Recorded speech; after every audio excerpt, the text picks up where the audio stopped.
дар мавҷ барномаи иттилооти хабар.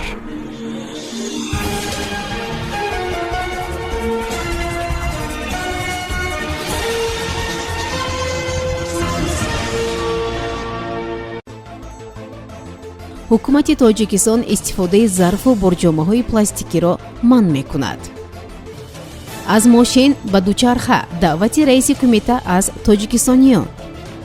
бедаракшавии модари 18-солаи тоҷик бо тифлаш дар русия. ба русия навъи нави коронавирус ворид мешавад. таркиши навбатӣ дар ҷалолобод чанд нафарро кушту захмӣ кард. намояндаи ҷабҳаи муқовимат дар бораи дидор бо толибон дар тоҷикистон ва макони аҳмад гуфт. баҳодур шерализода раиси кумитаи ҳифзи муҳити зисти тоҷикистон мегӯяд вуруд ва истифодаи маводи пластикӣ ба кишвар марҳила ба марҳила маҳдуд ва манъ мешавад. раиси кумитаи ҳифзи муҳити зисти тоҷикистон изҳор дошт ки бештари партовҳоро дар ҷумҳурӣ зарфҳои пластикӣ ва полиэтиленӣ ташкил медиҳанд. баҳодур шерализода иттилоъ дод ки кумитаи ҳифзи муҳити зист бо дастгирии ҳукумати мамлакат давра ба давра воридот, истеҳсолу истифодаи зарфу борҷомаҳои пластикиро манъ мекунад. ӯ санаи дақиқи маҳдудсозиро ном намурда дар суҳбат бо рӯзномаи ҳукумати тоҷикистон ҷумҳурият таъкид намудааст ки бар асоси қатномаи маҷмӯи умумии созмони милали муттаҳид толи 10 соли оянда бояд 170 кишвари олам истифодаи маводи пластикиро маҳдуд созад. ба гуфтаи шерализода аллакай бисёри кишварҳо аз истифодаи маводи пластикӣ даст кашиданд, бархе онро манъ ё маҳдуд карданд ва кишварҳои дигар низ омодагиашонро барои чунин иқдом баён доштанд. раиси кумита афзуд ки тоҷикистон низ ният дорад чунин тадбирҳоро давра ба давра роҳандозӣ кунад. дар мавриди он ки ба ҷои борҷомаю зарфҳои пластикӣ чӣ истифода бурда мешавад, шерализода изҳор доштааст ки тоҷикистон истеҳсолкунандаи пахта мебошад ва аз навъи пасттарини он метавонад борҷомаву халтаҳои латтагӣ омода кунад. барои фаҳмидани талаботи аҳолӣ ба чунин намуди маҳсулот пешакӣ дар марказҳои савдо таҷриба гузаронидем ва маълум кардем ки шаҳрвандон бештар маҳсулоти аз ҷиҳати экологӣ тоза, яъне борҷомаҳои халтагӣ ва коғазиро меписанданд, илова намуд шерализода. баҳодур шерализода раиси кумитаи ҳифзи муҳити зисти тоҷикистон аз мардуми кишвар даъват намуд ки аз истифодаи мошин ба дучарха гузаранд. раиси кумитаи ҳифзи муҳити зисти тоҷикистон мегӯяд барои ҷилавгирӣ аз тағйири иқлиму пешгирии ифлосшавии муҳити атроф ҳар нафар бояд корро аз худ оғоз кунад. шерализода ниҳоди таҳти идораи худро мисол овард ки дар саҳни даромадгоҳи кумита барои велосипедҳо таваққуф бунёд намуда истифодаи дучархаро бар мошин тарҷеҳ медиҳанд. ин маънои онро дорад ки ҳар яки мо бояд рондани автомобилро ки яке аз манбаъҳои асосии ифлосшавии ҳаво ва муҳити зист мебошад камтар истифода барем, изҳор доштааст шерализода дар суҳбат бо нашрияи ҷумҳурият. шерализода афзуд ки ҳамзамон дар минтақаҳо корҳои соҳилмустаҳкамкунӣ, тоза кардани каналҳо, насб намудани иншооти муҳофизатӣ, зиёд кардани майдони дарахтзор ва ғайраҳо зарур аст. ба иттилои ӯ тоҷикистон аз рӯи партови гази карбон ба атмосфера дар ҷаҳон ҷойи 135-ро мегирад ва ҳиссаи кишвар дар минтақаи осиёи марказӣ камтар аз 3% ташкил медиҳад. аммо бо вуҷуди ин дар феҳрасти осибпазиртаринҳо аз тағйирёбии иқлим қарор дорад.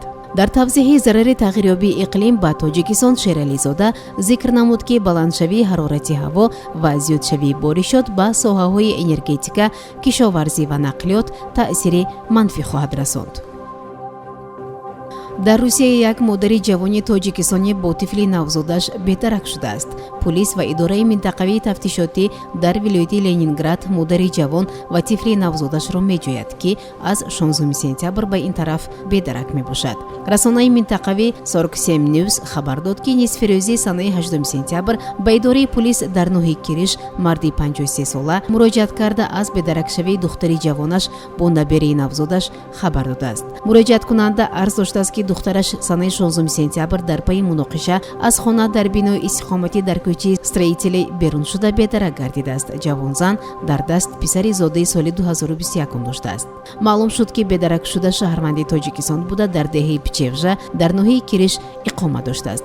шавҳари 28-солаи ҷавонзани бедарак шуда ки худ низ шаҳрванди тоҷикистон мебошад, зимни бозпурсӣ дар идораи пулис изҳор дошт ки ҳамсараш ба хонаи падар рафтааст ва дигар ба тамос набаромад, чун телефони мобилӣ надорад. ба иттилои полис бори охир санаи 17 сентябр модари ҷавонро ҳангоми нишастан ба электричка диданд. ба таҳқиқи ин қазия шӯъбаи ноҳиявии идораи тафтишоти вилояти Ленинград машғул аст.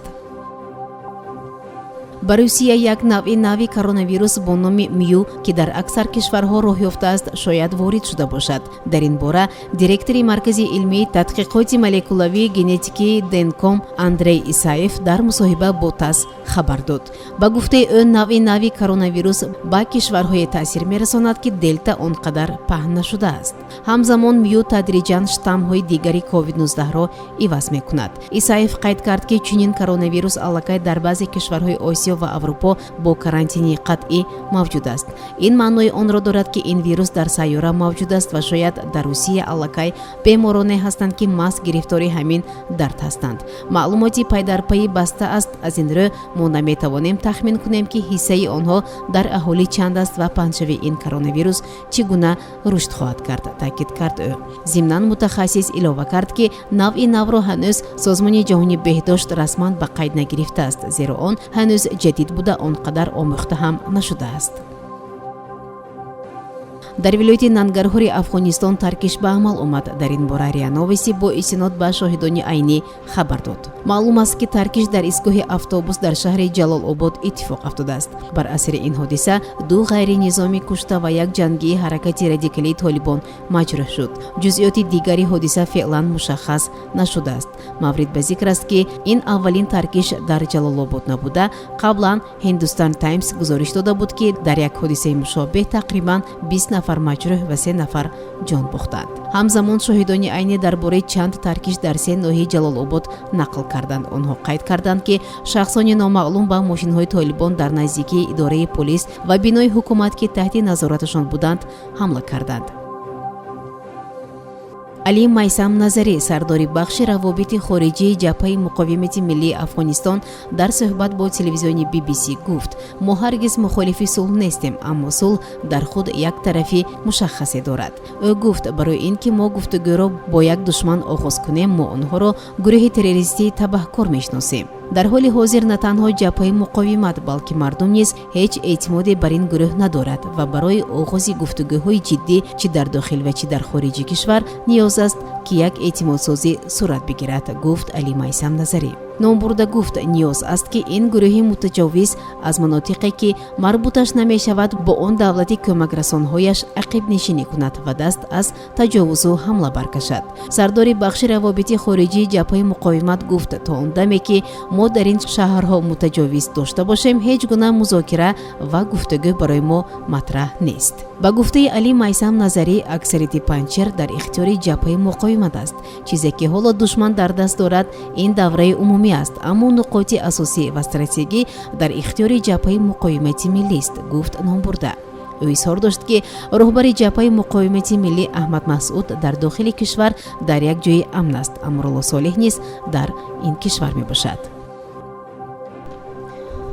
шунавандагони гиромӣ, инҷо мерасем ба фарҷоми барнома. қабл аз интиҳои барнома шуморо бо вазъи обу ҳаво ва қурби расмии асъор шинос мекунем.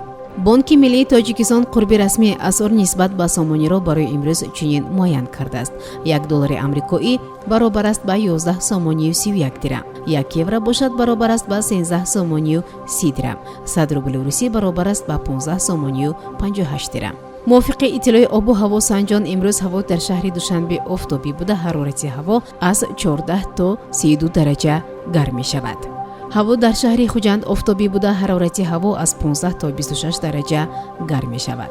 дар шаҳри Панчакент ҳавои офтобӣ пешгӯӣ карда шуда, ҳарорати ҳаво аз 13 то 32 дараҷа гарм мешавад. ин буд барномаи иттилоотии хабар. то барномаи дигар танзияту хонабод бошед. хайр. барномаи иттилоотии хабар аз рӯйдодҳои Тоҷикистон, минтақа ва ҷаҳон огоҳ бош.